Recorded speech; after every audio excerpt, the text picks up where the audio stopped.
So I'm sure you guys heard the Celtics landed the best point guard in the NBA last night, and by extension, I guess that makes them the undisputed best team in the league. Alright, so that was obvious sarcasm, but I figured I'd go ahead and start the video with a statement like that since I get called biased for and against every player I talk about anyways. Don't ask me how that works, I don't get it either.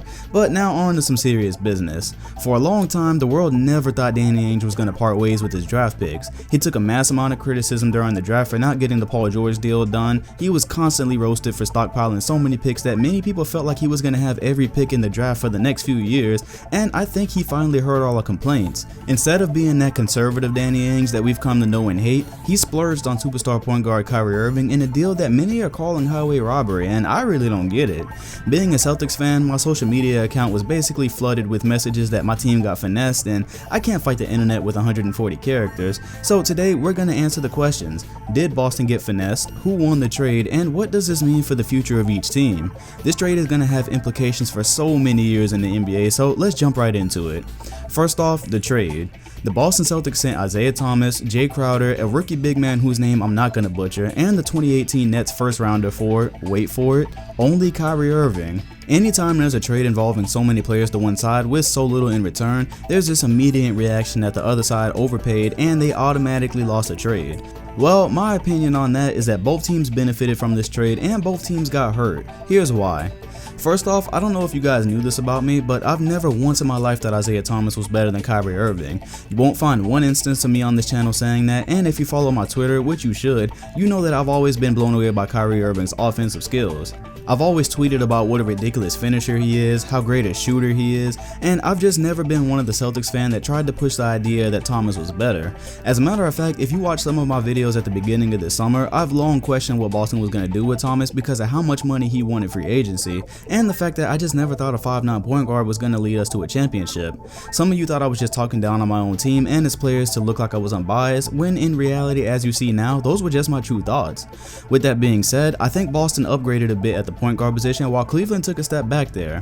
While it's true they're very similar players and that they're both elite scorers who aren't great defenders, there's no getting around the fact that being a 5'9" point guard in today's league is a liability the deeper you get into the playoffs. That much was evidenced by when Cleveland and Boston got to the conference finals, and Cleveland was able to shut down Isaiah Thomas as the main focus with ease for the most part. But now that Thomas is with LeBron and Love on a team decked out with shooters, he doesn't have to worry about being the main focus, which I think is a plus for him, because I never saw him leading a team to a championship as the first option anyways. So if anything, the game just became a lot sweeter for Isaiah, considering that he almost averaged 30 points last year as Boston's best player. However, what's missing is just that it factor now in Cleveland. One of the things that's kept Cleveland so great even if they slacked off in the regular season is that you always knew having Kyrie Irving next to LeBron could be trouble at any given moment. In the blink of an eye, Kyrie could heat up and be in the midst of a 40-point game with your team not able to do anything about it on defense. Isaiah could heat up like that too, but Kyrie could do it in the biggest stages like the finals, and he was one of their biggest threats to Golden State. When we got to the East Finals this year, Thomas seemed relatively easy to deal with. Again, I'll admit that that's him as a first option, and with Cleveland's rosters taking so much pressure off him, he may fill Kyrie's role pretty nicely as far as scoring, but it's never going to be quite the same.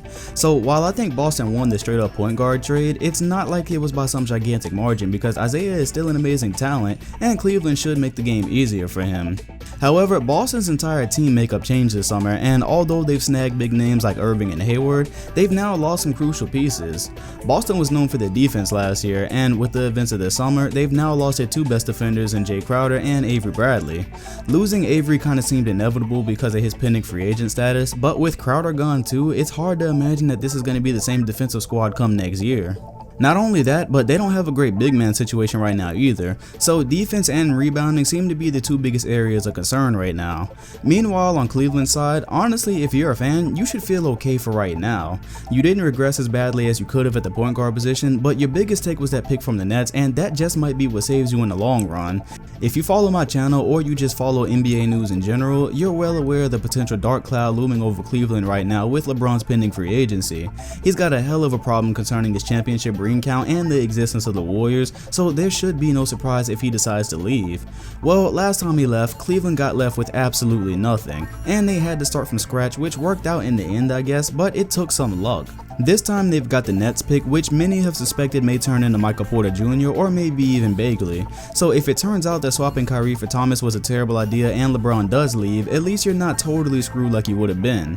Not only that, but Cleveland also has options now, which is really important for the long run. Remember in one of my Kyrie videos, I was saying that trading him could be a way out of this rock and a hard place they were in? You know, the one where this roster was deadlocked because of the payroll and the lack of flexibility? Well, don't forget that this trade actually gave you bargaining chips. As I said earlier, Kyrie to Thomas isn't the worst possible downgrade in the world, and I don't think anyone believes this trade helped them progress in their fight against the Warriors because it probably made a Warriors win even easier. But Cleveland now has an option to take the Brooklyn Nets pick along with some other pieces and make major moves for either this season or next summer when LeBron is going to be deciding his fate. As a matter of fact, I would doubt Thomas is going to resign with Cleveland, so what about trading him and that pick sooner than later for something even better? I'm not even going to speculate on what moves they might make, but I can think of a lot of teams that are going to want that pick from Cleveland.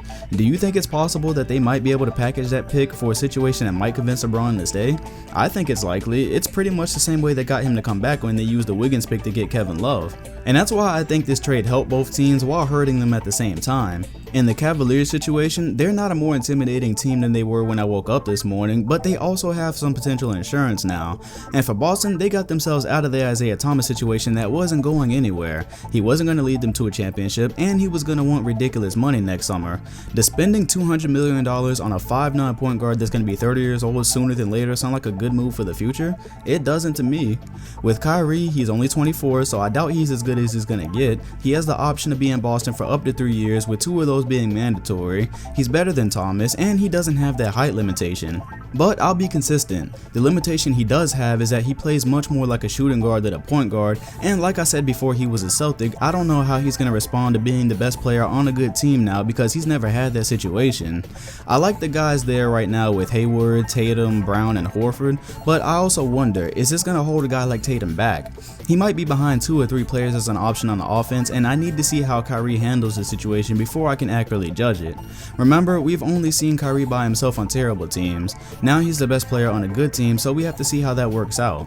But there's one part I do disagree with. The world was so against Danny Ainge holding on to this Nets pick for so long, and then he dealt it with 2 players whose value that we're sure of, and now everyone's acting like he just gave away Willy Wonka's golden ticket. Well, my question is, unless that pick turns out to be a top 2 pick, what did you want him to do with it? Boston had Gordon Hayward, Jay Crowder, and Tatum all at the small forward position. Say that pick became a number 1 pick. The best option would have probably been Michael Porter, right? Porter's a small forward, so what would we have done with that besides trade him? Danny proved this year that he would rather draft what the team needs even if he thinks there's a better player out there, so he probably would have taken Bagley at the power forward spot, right? Even then, is that such a great situation for Boston? That would have likely meant Isaiah Thomas would have stuck around and he would have been looking for a huge payday. What if they couldn't work out a deal and they ended up without a point guard? I'm not saying Boston didn't give up a lot, but I am saying people are overreacting just a little bit to that draft pick trade because it really wasn't that useful to them anymore, and it might not have been in their best interest in the long run. We don't always know that a draft pick is even going to work out, remember? And speaking of the long run, that's where Cleveland benefited most. Isaiah Thomas is not an upgrade at the point guard position. Crowder was a great pickup to come up behind LeBron, but let's be real here. Kyrie Irving was a huge factor for Cleveland. When they won the championship last year in that comeback, he was giving Curry everything he could handle and he was LeBron's partner in crime. Not saying Thomas isn't going to be good too, but the way I see it, Cleveland is going to be leaning a bit more on Kevin Love in the offense now to pair with LeBron James because Thomas just doesn't have the same it factor that Kyrie had when it goes deeper into the playoffs. Like in the NBA Finals, assuming Cleveland gets back there, I don't see Isaiah Thomas matching Steph Curry the same way Kyrie could at that stage in the season. So while Cleveland has insurance for the future, I bet if you asked them, they would have probably preferred not to have had to trade Kyrie Irving this summer. They didn't do bad, but without Kyrie asking for a trade, I doubt anybody in Cleveland was asking for Isaiah Thomas over him as their best chance to win a championship, right? Oh, and where this could potentially be really bad is, I don't know if I mentioned it earlier, but I'm not so sure that Isaiah Thomas is going to be in Cleveland after this season. Remember, he's a free agent, so he could walk. So when the Cavaliers lose to the Warriors for the 3rd time in 4 seasons and LeBron's point guard walks, so he's left without a superstar point guard, is he going to wait on the Cavaliers management to work some magic with that draft pick? As a matter of fact, if Thomas does end up walking, what could they even do with that draft pick that would put them in a better situation to beat Golden State? Sure, they have some options, but are they better than the options LeBron might have to build a brand new super team elsewhere to compete for a championship? So I feel like I could talk about this trade forever because it's such big news, but I won't because I've given most of my thoughts on it. It has huge implications for the future because, as I said, Cleveland as a franchise is just a little bit less dependent on LeBron right now. If he does leave, they possibly have something to build on, and they also have some choices that they may get lucky with to convince him to stay. Boston has a terrific player that they're not going to lose next summer, but they've got some glaring holes they need to account for. So, who won this trade? I don't think there's a clear winner here, and a lot of people seem to think that Cleveland was a clear winner. Look, the Cavaliers just lost a superstar point guard for one that's probably going to walk next summer, and if that draft pick doesn't turn into a better situation for LeBron, he's gone, right? Yeah, they got more pieces than Boston did, and they clearly regressed defensively, but they also just passed next summer's problems off to Cleveland while they get to figure out how to build around a 24-year-old point guard with a crazy amount of talent. And I also didn't even mention, trading Crowder wasn't all that bad. First of all, he's not a star player. He's a good two-way player, but he's not a star player. So I don't know why people are out here talking like they just traded two superstar players. He's a good defensive player, but look at the bright side. Jason Tatum and Brown are both wing players, and now they're going to get more minutes. So you think Boston actually got finessed? I don't know, you tell me. They got a younger, better point guard that won't be asking for $200 million this summer, and they're in a serious position now with him and Hayward to start building a team that Cleveland is actually going to have to start taking seriously. Speaking of that, there is one thing I want to say before I end this. When Cleveland had Kyrie Irving, there wasn't a chance in hell you could have seen Isaiah Thomas leading the Celtics team past the Cavs in the conference finals, right?